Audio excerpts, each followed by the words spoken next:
ফেলে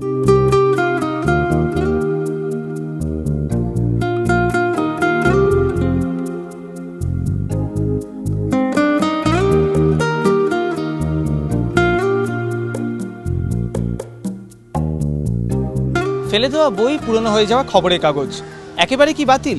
না, অন্তত সম্মিলিত লালাবাগানের এবছরে পুজো মণ্ডপ ঘুরলে বোঝা যাবে একেবারেই বাতিল নয় সেগুলো। শুধুমাত্র ফেলে দেওয়া বই এবং কাগজ দিয়ে তৈরি হচ্ছে এখানকার মণ্ডপ। জ্ঞানের রঙ্গমঞ্চে বই হচ্ছে একটি বিশেষ ভূমিকা গ্রহণ করে থাকে।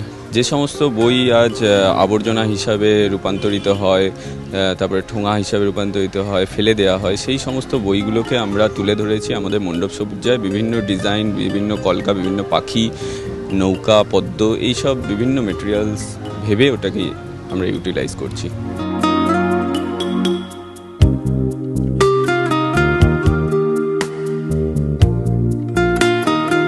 প্রতিবারই আমাদের স্বল্প ভাবনার ওপরে নতুনত্ব কিছু, অভিনব কিছু করার আমরা প্রচেষ্টা রাখি। আশা করব এবারও আমাদের যে সংস্থা করে চলে যাওয়া কাগজপত্র দিয়ে আমরা যে মণ্ডপটাকে সজ্জিত করছি, আশা করব লোকের মনে ধরবে, আর লালাবাগানের জনজোয়ার হবে, এই আশা রাখি।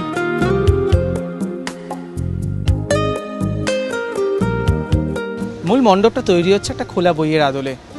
আসল বইয়ের কাজ যেমন থাকবে, পাশাপাশি থাকবে কাগজের তৈরি ফুল, নৌকো ইত্যাদি। এমনকি দেবীর গায়েও থাকবে এই কাগজেরই কাজ।